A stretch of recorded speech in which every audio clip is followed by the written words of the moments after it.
Hello viewers, जो भी मुझे देखने वाले हैं इस समय, उनको आरो की तरफ से नमस्कार। आज जीवन में हमारे बहुत से प्रश्न हैं। शायद हमारा पूरा जीवन एक प्रश्नों से भरा हुआ है, मगर कभी कभी जीवन में प्रश्न अनिवार्य होते हैं तो कभी कभी जीवन में उत्तर भी अनिवार्य होते हैं। किसी ने मुझसे प्रश्न पूछा, एक छोटा सा बच्चा, 8 साल का बच्चा, उसने मुझसे एक प्रश्न पूछा, क्या परमात्मा जिंदा है या मरा हुआ है? बड़ी हैरानगी की बात है ना कि हम कभी ये प्रश्न पूछते ही नहीं कि परमात्मा जिंदा है या मरा हुआ है। मुझे नहीं मालूम आप लोगों की इस बारे में क्या विचारधारा है। खैर, मैं उसी आपकी विचारधारा से कोई सत्कार नहीं रखती। I am not taking any one think, मगर मेरी विचारधारा, जो मेरा उसके लिए उत्तर था, उस बच्चे के लिए जो उत्तर था, वो ये था कि अगर आपको अनुभव है परमात्मा का तो वो जिंदा है।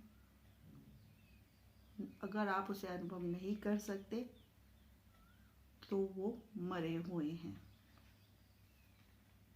आपको भी हैरानी होगी ये बात सुनते हुए कि मैंने परमात्मा को मरा हुआ कहा, क्योंकि हजारों लोगों की जो आस्था है वो परमात्मा से ही जुड़ी हुई है। उन्हें उससे कोई फर्क नहीं पड़ता वो जिंदा है या वो तुम्हारी सुनता है या नहीं सुनता है, मगर वो जिंदा है। बस एक झूठे विश्वास के साथ आप उस परमात्मा के ऊपर चलते रहते हैं पूरा जीवन। 70 साल जिसके हो, 8, 60 हो, 50 हो, 40 हो, किसी के 25 भी हो, और शायद कोई पैदा होते भी मर जाए, उससे कोई फर्क नहीं पड़ता, उससे कोई प्रयोजन सिद्ध नहीं होता।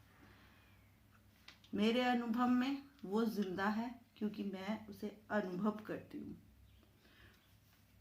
और आप लोगों के अनुभव में वो तभी जिंदा हैं जब आप उसे अनुभव कर सके, वरना अन्यथा उसके जीवित होने का कोई प्रमाण नहीं है।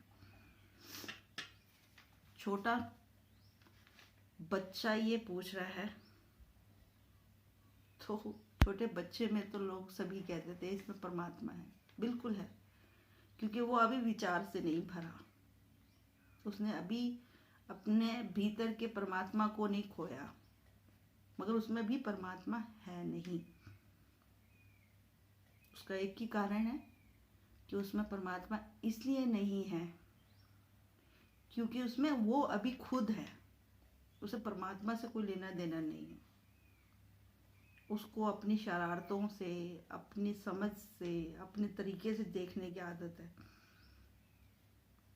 अभी सिर्फ वो खुद है।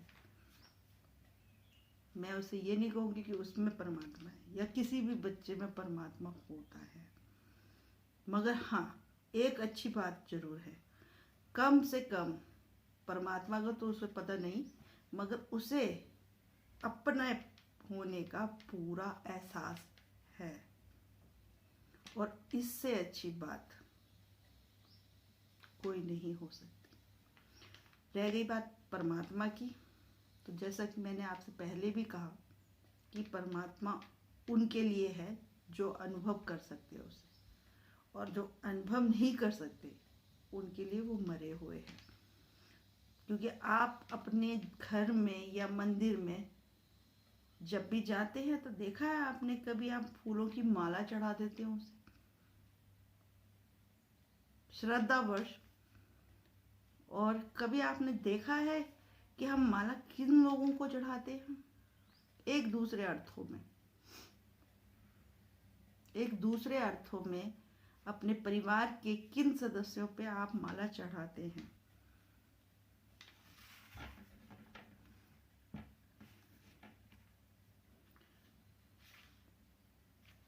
मरे हुए लोगों पे। जिस तरह उन मरे हुए लोगों पे आप माला चढ़ाते हैं, उसी तरह आप ईश्वर पे भी माला चढ़ाते हैं। तो ईश्वर जिंदा तो नहीं हो सकता, ये तो पक्का होगी बात। तो इसके बाद आप विचार करें कि परमात्मा सबके लिए जीवित है। खास तौर से ये मनुष्यों के लिए बोली जा रही है बात। जितने भी हमारी पृथ्वी पे इंसान हैं, उनके लिए बोली जा रही है बात। तो विचार करने जैसी बात है। और रह गई बात परमात्मा के अनुभव की, तो वो बहुत दूर की बात है। क्या हमें अपना भी कोई अनुभव है? क्या किसी क्षण हम अपनी सांस को महसूस कर पाते हैं? क्या कभी आपका जो दिल धड़कता है, जिसकी वजह से आप जीवित हैं, कभी आपने उसे महसूस किया है? कभी सुनाई दिया है उसके कानों में उसका धड़कना? क्या कभी हाथ की नब्ज को पकड़ के आपने महसूस किया है कि वो धड़क रही है? तो जब आप इतना अनुभव नहीं कर सकते, तो उसका अनुभव आपके अपने अनुभव के बाद होगा। जब तक आप अपने को अनुभव नहीं कर सकते, तब तक परमात्मा को अगर आप मरा हुआ ही समझे और रोज सुबह शाम उठ के माला चढ़ाएं, तो इससे प्रसन्नता की बात कभी कुछ नहीं हो सकती। मगर इसमें माला चढ़ाते वक्त जितने भी लोग हैं जो मंदिर जाते हैं, मैंने बहुत लोगों को मंदिर, मेरे 12 साल का ये अनुभव मैं आप लोगों से शेयर कर रही हूँ कि परमात्मा को लोगों ने जिस तरह से जीवित है नहीं वो, क्योंकि जीवित इंसान के ऊपर अगर कोई पानी का लोटा डाल दे, जैसे कि शिवजी जी के शिवलिंग के ऊपर आप डालते हो, तो आप भी जानते हो कि उसके परिणाम क्या होंगे। तो पहली बात तो ये कि परमात्मा को हम हटा दें। तो मेरा उस बच्चे के लिए उत्तर यही था कि परमात्मा जीवित नहीं है, पहली चीज। दूसरी बात, पहले आप जीवित हैं, बाकी पीछे से बातें सब आ जाएंगी। मगर अगर आप ही जीवित नहीं हैं, क्योंकि यदि एक बच्चे को माँ को एहसास दिलाना होता है वो प्रेम करती है, तो वो उसके लिए कितना कुछ करती है। तो अगर आपको परमात्मा का अनुभव करना है, तो आप विचार कीजिए कि आपको अपने लिए कितना कुछ करना है। परमात्मा की छोड़ दीजिए, बात ही छोड़ दीजिए। हम बात परमात्मा की, मैं परमात्मा की बात नहीं करना चाहती, क्योंकि मैं कभी परमात्मा को अनुभव नहीं करती। मैं सिर्फ स्वयं को अनुभव करती हूँ, और स्वयं को अनुभव करते करते जो व्यक्ति अपने अनुभव से जुड़ जाए, तब उसके बाद कहीं जो है वो हो सकता है परमात्मा, पर उस बात से अभी तक मैं राजी हूँ नहीं। तो जिस तरह से सभी लोगों के लिए, इंसानों के लिए परमात्मा है या ना का नहीं का प्रश्न जो है, तो मैं ये कहूँगी कि परमात्मा मरा हुआ है। हो सकता है इससे आपकी विचारधारा को ठेस पहुंचे, पर मेरे लिए, क्योंकि मैं अभी तक इतना अनुभव कर पाई हूँ कि मैं अपने हृदय की धड़कन सुन सकती हूँ, अपने श्वासों के साथ हो सकती हूँ, और जो एक दिन होता है ना, उसे महसूस कर सकती हूँ। अगर उसका होना परमात्मा है तो ठीक बात जचती है। अगर कहीं उससे बाहर परमात्मा है, तो उस परमात्मा से मैं राजी नहीं। तो किसी भी परमात्मा से आप यूं ही राजी ना हो जाएं,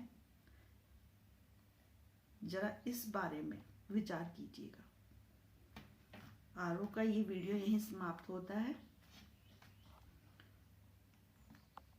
आपका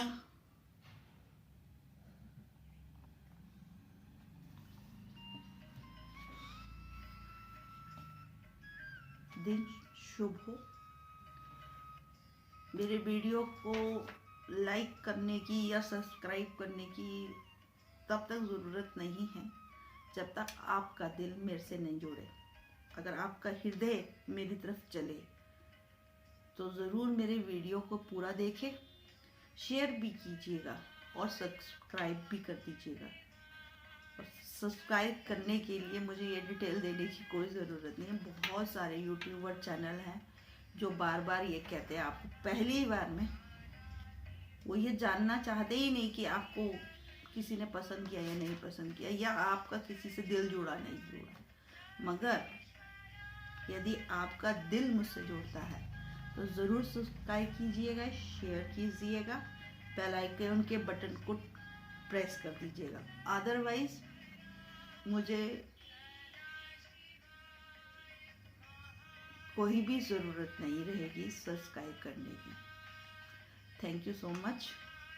मगर हाँ, लास्ट में जाते जाते प्रश्न को एक बार और दोहरा दूँ मैं, क्या परमात्मा है, जिंदा है या मरा हुआ है?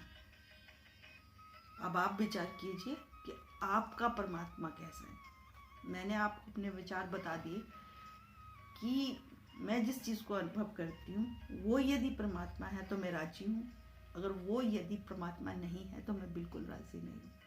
अब ये आपको डिसाइड करना है कि परमात्मा है या आपका परमात्मा मरा हुआ है। धन्यवाद।